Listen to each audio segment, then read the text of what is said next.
Tell me, you talk in detail about this concept of tribal politics and, where we feel like we believe in something because it is combined with a bunch of other beliefs and we feel like we can't choose. We can't really pick and choose these days.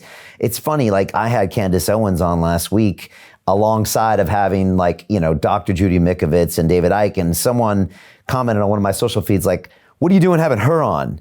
And then I didn't even think like, oh, someone might have thought I was on one side of the spectrum and now I'm having someone from the other side of the spectrum. And like, talk about how we are kind of expected to stay in line with our beliefs.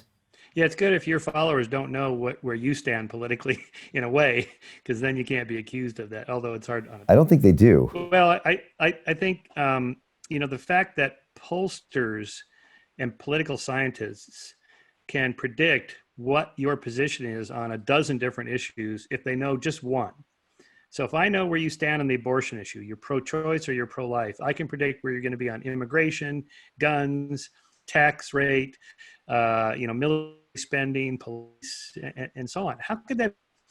I mean, these are independent, purportedly independent beliefs, but they're not. They're all tightly linked to kind of drifting toward the left or drifting toward the right, or kind of these loose clusters, as it were. So if I know one of them, I know that you've put all the others in that same basket.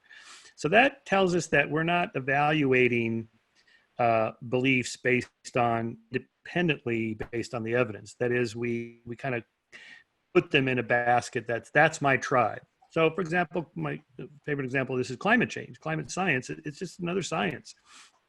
But when Al Gore's film, won the Academy Award and the Emmy or whatever, became so famous, it's like, well, this guy was vice president for 8 years under Clinton. He's a Democrat.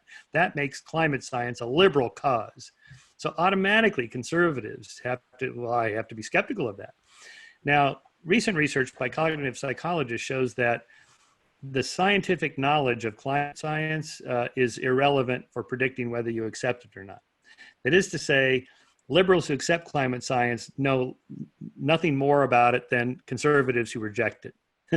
So knowing about it or not knowing about it, most of us know next to nothing about the science of climate. So we speak out as kind of a signal, a virtue signal, that I'm against it because that's my tribal position, or I'm for it because I'm supposed to accept it.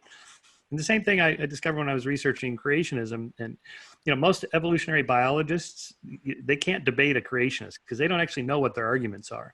And most people who say, of course I accept Darwin's theory of evolution, and then you ask them to articulate it, they really can't. They're very bad at it.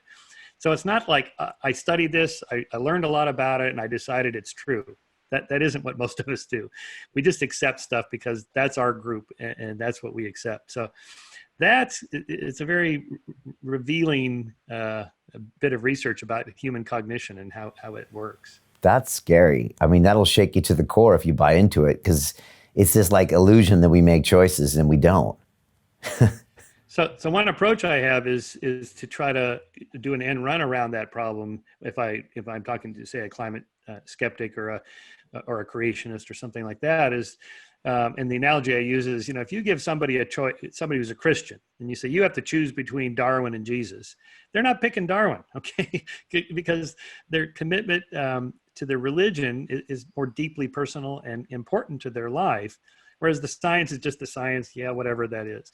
So I would just say you can keep your religion. There's no conflict. You don't have to reject all of religion and your faith just to accept the theory of evolution. It was God's way of creating life. I mean, a lot of religious people, including Francis Collins, who just won the Templeton Prize yesterday, he's a born-again evangelical Christian, head of the National Institutes of Health, wrote this book called The Language of God. He fully accepts all of evolutionary biology, all of the science and DNA and so on, and he's a Christian. So I always point to him and go, look, see, you can have both the science and your religion. And to a conservative, hey, I'm a big pro-free market capitalist guy too, but I accept the science because it's, real. And they're like, oh, okay, so I don't have to give up my beliefs in free markets and capitalism? No.